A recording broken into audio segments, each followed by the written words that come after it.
जय हिंद दोस्तों, स्वागत है आपका आपके यूट्यूब चैनल पर। दोस्तों बात कर लेते हैं आरओ भर्ती का जो पेपर हो किस प्रकार से लीक हुआ था। दोस्तों उसके बारे में बात कर लेते हैं। दोस्तों आरओ भर्ती पेपर कोड से परीक्षा केंद्र की हुई पुष्टि। एसटीएफ की आगे की जांच में होगा खुलासा। कहाँ से लीक हुआ था जो पेपर है। एसटीएफ भी आरओ पेपर की जांच कर रही है और उसका खुलासा कर रही है। बात कर लेते हैं अमेठी और अयोध्या के केंद्रों के पेपर हुए थे वायरल। जो अमेठी और अयोध्या में सेंटर बनाए गए थे, वहाँ के पेपर वायरल हुए थे कि यहाँ से जो पेपर है वो लीक किए गए थे। अब दोस्तों बात कर लेते हैं किस प्रकार से इसकी साजिश रची गई थी। दोस्तों बात कर लेते हैं दोस्तों आरओ पेपर लीक करने के आरोप में पकड़े गए यूपी पुलिस के बर्खास्त सिपाही अरुण सिंह के पास से एसटीएफ ने लीक हुए पेपर की कॉपी बरामद की है। पेपर कोड को भेजकर लोक सेवा आयोग से उसकी जांच कराई गई।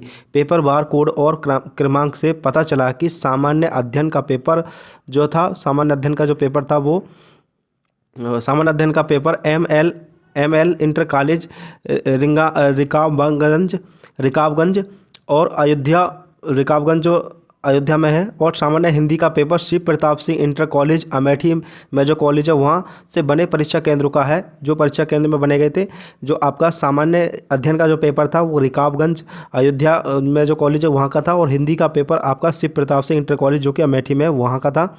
और आगे बात कर लेते हैं। अब तक एसटीएफ आरोपी अरुण कुमार का मोबाइल बरामद नहीं कर सकी है। पूछताछ में उसने बताया कि पुलिस की धरपकड़ शुरू होते ही उसने अपना मोबाइल गोमती नदी में फेंक दिया था। हालांकि यह स्वीकार किया 11 फरवरी की सुबह परीक्षा शुरू होने से पहले ही करीब 7 बजे उसे दोनों पेपर व्हाट्सएप पर मिल गए थे। अब सवाल यह है कि प्रथम पाली के साथ दूसरी पाली का पेपर एक साथ आखिर कैसे मिल गया। बताया जा रहा है कि द्वितीय पाली का पेपर परीक्षा शुरू होने के कुछ देर पहले ही परीक्षा केंद्र तक पहुंचा था। इससे आशंका जाहिर की जा रही है कि पेपर परीक्षा केंद्र पर पहुंचने से पहले ही लीक हो गया था। जो आपका हिंदी का पेपर था वो परीक्षा केंद्र पर पहुँचने से पहले ही वो लीक हो गया था। और आगे बात कर लेते हैं कि किस प्रकार से इसकी जो प्लानिंग थी वो बनी थी। दोस्तों कि परीक्षा केंद्र पहुंचने से पहले ही लीक हो गया था। एसटीएफ इस बिंदु पर पड़ताल कर रही है कि परीक्षा केंद्र से पहुंचने से पहले ही लीक नहीं हुआ। इसके पीछे तर्क यह है कि परीक्षा केंद्रों पर आरओ का पर्चा 7 बजे पहुंचना था, मगर पहले ही पर्चा लीक हो गया था। दोनों पालियों का पर्चा इन आरोपियों को मिल गया था। इससे लग रहा है कि परीक्षा केंद्र पहुँचने से पहले पर्चा लीक हुआ। इस बारे में आरोपी से पूछताछ के साथ कई अन्य बिंदु पर भी पड़ताल जारी है, क्योंकि जो पेपर है वो किस प्रकार से जो लीक हुआ है इसकी पड़ताल जारी है। और आगे बात कर लेते हैं। राजीव नयन को अजय को दिया था पर्चा। राजीव नयन ने अजय को पर्चा दिया था। एसटीएफ ने जांच के सामने आया कि सिपाही भर्ती परीक्षा का पर्चा लीक कराने में शामिल राजीव नयन मिश्र ने ही अजय शर्मा को पर्चा भेजा था, और फिर अजय ने इस अरुण को भेजा था। अजय ने पहले ही अरुण से कह दिया था कि पेपर ज़रूर मिलेगा। इस पर सौरभ ने कई अभ्यर्थियों से रुपए वसूल दिए थे। सौरभ ने अरुण को अपना स्कूल के पास रिवाज पैलेस में रात को रुकवाया था। जो कि पेपर था उसे पहले ही उन्हें पता चलेगा कि पेपर मिलने वाला है। और आगे जान लेते हैं कि वर्ष 2011 में सिपाही बना था अरुण। जो अरुण था सिपाही 2011 बैच का सिपाही था। डिप्टी एसपी लाल प्रताप सिंह के मुताबिक अरुण सिंह वर्ष 2011 में सिपाही भर्ती हुआ था। नौकरी के दौरान वर्ष 2019 में नेशनल इंटर कॉलेज में शिक्षक भर्ती परीक्षा में नकल कराने में गिरफ्तार हुआ था।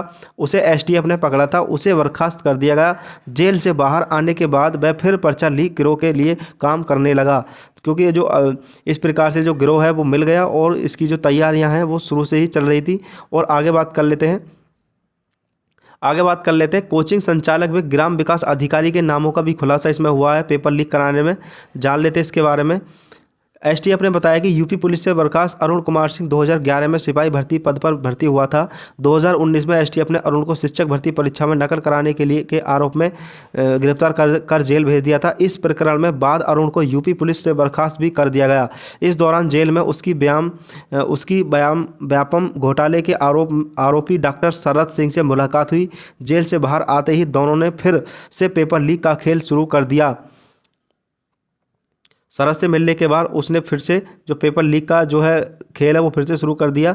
इसी दौरान उसकी मुलाकात मुलाकात लखनऊ के पारा निवासी सौरभ शुक्ला से हुई। वहीं जीडी मेमोरियल स्कूल पारा लखनऊ का मैनेजर भी था। सेटिंग कर इन लोगों ने पेपर लीक करके अभ्यर्थियों को बेचा था।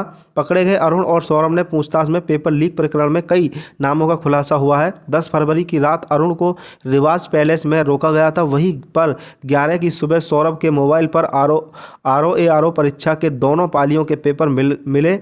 उसने अरुण को भेजा था। धीरे धीरे कई को शेयर किया गया। इसमें अभ्यर्थी रहे नवीन कुमार सिंह, जिनको ये पेपर लीक किया गया था। उनके नाम इसमें दिए हैं, नाम उनके दिए हैं। पहले नवीन कुमार सिंह, योगेंद्र विकल, नेहा दीक्षित, अंशुमान सिंह, अमित सिंह और आपके जो हैं वो हैं नरेंद्र सिंह मिश्रा और सत्येंद्र। कोचिंग संचालक उदयभान मौर्य और उदयभान एकेडमी प्रयागराज। ग्राम विकास अधिकारी फरीद अंसारी प्रतापगढ़ के और को व्हाट्सएप पर पेपर शेयर किया गया था। आगे बात कर लेते हैं। पेपर लीक कोड में प्रयागराज के राजीव नयन मिश्र की भी अहम भूमिका रही। जेल से बाहर आते ही अरुण की मुलाकात राजीव से हुई थी। हालांकि वर्ष 2023 में राजीव को मध्य प्रदेश पुलिस ने ग्वालियर से जेल भेजा दिया था। इस पूरे प्रकरण में राजीव की गतिविधियों की नई सिरे से पड़ताल की जा रही है। राजीव ने पहले भी ये काम किया है, तो उसकी गतिविधियों को देखते उसकी जांच पड़ताल की जा रही है। एसटीएफ ने यह भी खुलासा किया है कि फरार अजय शर्मा ने अरुण व सौरभ से पॉलिटेक्निक प्रवेश परीक्षा में ऑनलाइन सेटिंग की भी बातचीत की थी। यानी पॉलिटेक्निक परीक्षा भी को लीक कराने की भी उनसे बात हुई थी। और दोस्तों इसका जो शुरुआत है वो आपकी पता ही है। प्रयागराज और झांसी के कोचिंग संचालकों के भी नाम सामने आए। व्हाट्सएप पर पेपर भेजा, यानी जो कोचिंग संचालक है उनका भी हाथ इसमें बताया जा रहा है कि पेपर कोचिंग संचालकों के द्वारा ही ये लीक किया गया है। तो दोस्तों इसमें कोचिंग संचालक भी इसमें शामिल बताए जा रहे हैं। और इस प्रकार से अमेठी और अयोध्या में जो आरओ का पेपर लीक हुआ था। दोस्तों अगर वीडियो अच्छी लगी तो प्लीज़ चैनल को सब्सक्राइब कर ले, बेल आइकन को दबा दें। थैंक यू, धन्यवाद।